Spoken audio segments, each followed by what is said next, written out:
Alright everybody, how y'all doing today and welcome back to my channel. Yesterday, my friend had brought his little Hewlett Packard Pavilion 500-046. That's the model number of it. I'm not going to give you the serial number or anything because that's personal information. That's his PC. But the model number of this PC is the Pavilion 500-046. This is on the FM2 processor. It goes up to 32 gigabyte of RAM. It's on 4 cores, 4 threads. It got quad core processors. The highest it goes up to is A10 6800K, but he's on the A10 5700. 65 watt thermal design. Just a basic. It's on the APU. So he wants to use Windows 10. Now he did that before, and what happened is that there is no BIOS update for Windows 10. The operating system and the only supporting operating system is Windows 8.1 64-bit or Windows 8.1 Pro 64-bit. That is it. He went head on. He updated the Windows 10.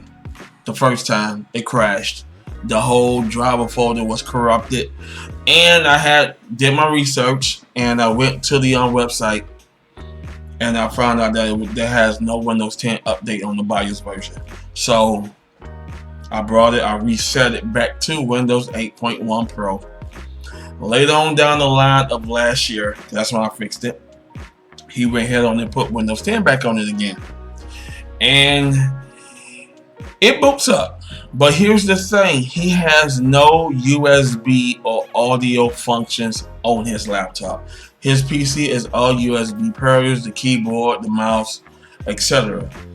When I go type it in the password, I can't access the password or anything to the system because Windows 10 OS is not recognizing the BIOS on the motherboard, which sends updates to the pairs such as USB, your Ethernet, etc., etc., etc. And by the way, his Ethernet jack's not working as well neither when he did the update on Windows 10. Now, I got to reset it again. Let's go over that so all the viewers, y'all know what I'm talking about when y'all own pre-builds, especially old pre-builds after 2021 or 2020. It is done. You cannot put any updates of any OS up there. If you want to use the latest OS, then you have to update your BIOS. And this came to the reason why I brought this up because I remember I was on the ASRock A785GMLE. It's right there. Go ahead and put it so I can see the name of it. Now, in 2020, I was on Windows 8.1. So I said, you know what? Let me go ahead and buy my Windows 10 Home 64-bit because I had 8 gigabytes of RAM in that PC. And I was doing it. So I said, okay, I updated to Windows 10. Everything running fine, everything running great. And then when I had that first update to Windows 10, after that update, I lost a USB function. And I was using wireless Ethernet network adapters. Not that completely out because my USB is not working no more, so I don't have no USB functionality or whatsoever. My audio was scrappy, etc. So I reached out to the manufacturing department of ASRock, and I said I tried to put Windows 10 on the A7085GMLE. Now I got the menu. Y'all saw me show the menu. I said, you know what? It got to be updated. So, boom. I reached out to him. Got back a quick email from them saying, "Well, sir, we sorry to go ahead on and give you some sad information, but that motherboard is not Windows 10 compatible. It's only Windows 7. If I wanted to upgrade to Windows 10 or beyond, I had to upgrade the hardware." Which I did that, starting off with my FM2 motherboard, the ASBA Asus. It was this kicking it, it's doing this thing, I'm doing it, Later on down the line, I want to start doing my videos, so I bought everything for that. Now I have to go ahead and buy a new graphic card. For 1080p, I had to be on 2 GB or better. So the upgrade just started coming along. That's when I built this monster right here in the corner. Yes, this baby right here. That's my Ryzen 5 3600. And yes, I'm pretty set. Windows 10. Now Windows 11 is up. Now keep in mind, I'm happy with Windows 10. When 2025 gets around the corner, I am not updating to Windows 11. Now let's get into back to my friend's PC. He brought it to me. Now for people that is on old systems, old pre-builts, you gotta stick with the operating system. This is why a lot of people pull up the specs information and see if there's some tweaking they can do to it, like add more memory, upgrade the CPU, etc. But they still stay on the same OS. Now, a lot of our PC users in today's society, and I'm not talking about the youngsters, the 18s, the 19s, the 20s, the mid 20s to mid 30s. I'm talking about old schoolers like me, who don't do too much with their PCs and just chill and relax. Now you got a lot of live streaming going on, so basically about 40% of all young PC users are live streaming because they content creators on YouTube. But my friend is not a content creator. He uses his system for downloading his oldie goldies. Yes, it's 1960 to 1975 to the early 1980 music. That's it. He do not do nothing else with that. Browse the internet, looking up some recipes, etc. Because he loves barbecuing in his backyard, love doing his thing. So he needs his computer.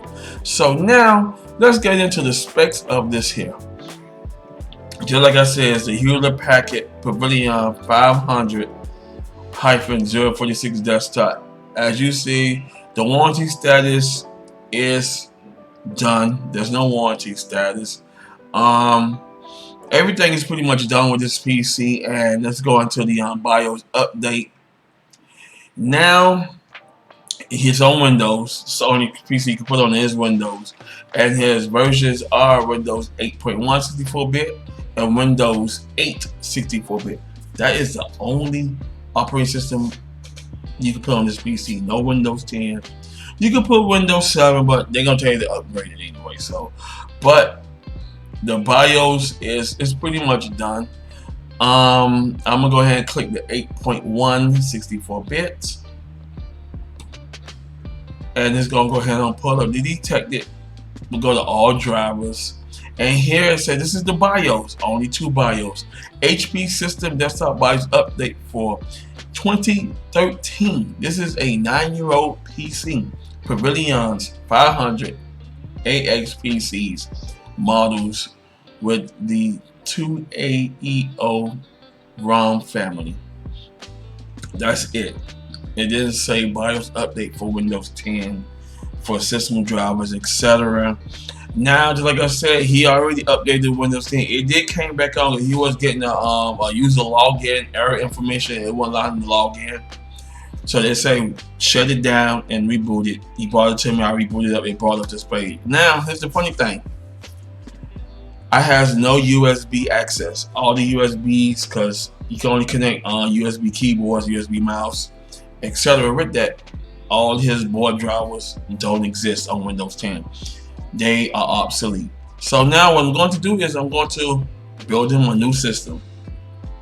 I told him there's no pressure. When you're ready, all the affiliate links is going to go ahead and be up there for you. I gave him the price of how much it is, the TPM, etc. Only thing he has to do if he wants to go ahead on and update to Windows 11 is buy a nice GPU, a 2 GB GPU, whether it's PCIe Power Connect or not. That's all he needs, because just like I said, he's not a gamer, he's not a content creator, he's not a live streamer. He just wants to browse the internet, look at some oldie goldies, and just go ahead and do his thing from there. And that what makes him happy. And as long as my friend happy, I'm happy. I have redid his old system, but giving his old system a new case. Well, he was happy with that. He loved it. He's using that for time being until this gets back to him. But this is what it is when you have an old system. Leave it alone. You got two options. You can still roll with it. Like I'm going to continue doing with my systems. I'm going to roll with it because my entertainment system in the room is the only system that can be upgraded to Windows 11. 2 peaks by the TPM 2.0 module, and I got to update the CPU to the Ryzen the Zen 3 CPUs, which I don't want to do that. So I'm just going to leave everything as is. But for my friend, I did him a build list, and it's going on Intel. Well, I'm putting them on Intel because Intel has more APUs than AMD's on the Zen 3 and Zen 2 and Zen 1 platform. Now I'm putting them on 4 cores, 8 threads. It's going to be on the Intel i3 10100F. Now I know that CPU don't have any integrated graphics into the CPU, so I have a graphic card that can be used, which is the Quadro FX 580. So like I said, he don't need nothing powerful, he don't need nothing spectacular. It's just an old system. Now I know there's a lot of good graphic cards that are still being used by NVIDIA, such as the GTX 900 series. Those are Windows 11 compatible. The 10 series are Windows 11 compatible. The 16 series are Windows 11 compatible, as well as your RTX 30 series and beyond. Anything lower than that is only made for Windows 10. So I'm gonna let him know that. That's why I'm using the Quadro FX 580. It is 1 dBi and with 2 1.4 display ports adapters. So if you want to go the triple monitor hookup, that's up to him, but just like I said, he don't need to do that. So now let's get into his price list and let's do this. Alrighty, his price list, as I said, is going to be on the Intel i3 10100F. The parts are the up here RGB series case, friends. I guess a 5-pack. Airflow is about 1100 to 1150 RPM. Great. Not a problem for what he wants to do, and he loves the RGB feel because he got into the light mode. So whatever color he wants to pick, it's all on up to him. These fans are coming in at $32.99. The power supply, now y'all know I use RS Games, but EVGA is another good power supply I use, and those are the only 2 power supplies I use for my systems. And I use Radeon Max and as well as the PIVA. But for him, I'm gonna put him with the EVGA 500 W1 80 plus white 500 watt power supply. It's enough power to power everything. You cannot go wrong with it, and he should not have no issues down the line with it. The case is the Aerocool Arun Mini Micro ATX case. Now this case is great. You got massive airflow, front, top. It comes with a pre-installed fan, and it's great for what he wants to do. It's a mini Micro ATX built, so the ATX boards will fit right in there perfectly, and it should be no issue. This case is coming in at $59.31, and I did mention the power supply, which comes in at $39.99. Moving right along to the storage, which is Silicon Power for 12GB NVMe M.2, coming in at $44.99. Now, just like I said, if you want to upgrade to Windows 11, you got to do one thing: is buy a GPU, a 2GB or a 4GB version of the GPU. The motherboard is PCIe 4.0 X16, so he could go with the RX 6400, which that'd be a great addition for him. Or he could go ahead and find him a 2GB or 4GB, the RX 560, etc. But that's one thing I love about the GPUs that are coming down. So when it comes down time for him to upgrade, he will be able to do that there with this MSI TPM 2 SPI module. which comes in at $22.96. The RAM is TEAMGROUP Elite DDR4 16GB dual kit, two 8GB sticks at 3200 megahertz, coming in at $53.99. Like I said, the motherboard of choice is the MSI H510MA Pro. So like I said, I went over this way. It's LGA 1200. It operates the 11th and 10th gen processors. It has a PCIe 4x16 card slot. It has an M.2 slot, and it has USB 3.2 Gen 1 2.5GB LAN D-Sub HDMI as well in the back. If he wants to go ahead on and switch out the CPU to an APU, he could do that. He should not have no issues with that there as well. This motherboard is coming in at $60.65. The CPU cooler is ID Cooler SE914XT Basic. Cooler height is 126mm. It will fit into the case. The case supports 150mm CPU height. It has 4 heat pipes. It has a 92mm PWM fan. The max thermal design of this air cooler is 150 watt TDP. If you go over 150 watt TDP, you is now causing your system to go into meltdown because it's cranking out too much heat to go ahead and keep this processor cool and keep it at peak performance. This here air cooler is coming in at $28.99. And last, the memory, the max juice of the motherboard. Yes, the central unit is the Intel Core i3-10100F, 3.6 GHz base, 4 cores, 8 threads. He ain't got no issue with program performance.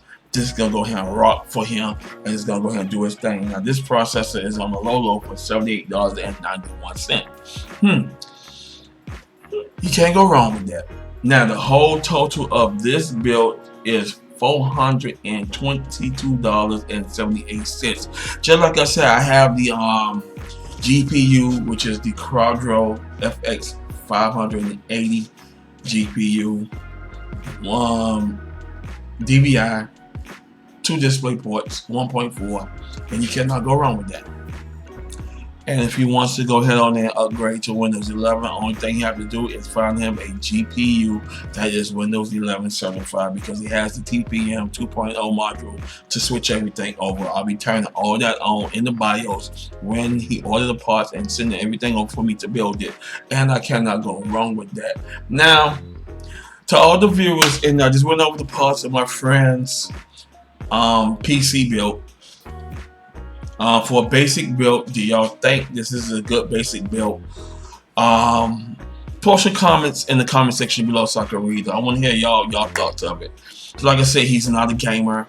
He's not a content creator. He don't do live streaming. He want to go home, relax, on the goldies all day long, all day, every day, 365 days out the year. He's home, relaxing, chilling, because he already retired from the workforce. He's a ex-veteran. He served our country, and I'm very blessed that he did that. More props to him. He's stronger than me, and this is one reason I can call him family, because I love him to death. So y'all post your comments in the comment section below. Do y'all think that this is a good basic build list for him? And if so, would you build this system for a friend who's in need just for a basic system, just to browse the internet and watch movies, YouTube, Hulu, Netflix, etc.? I want to thank y'all for watching. If you like this video, hit the like button, and I'll see y'all in the next one. Peace.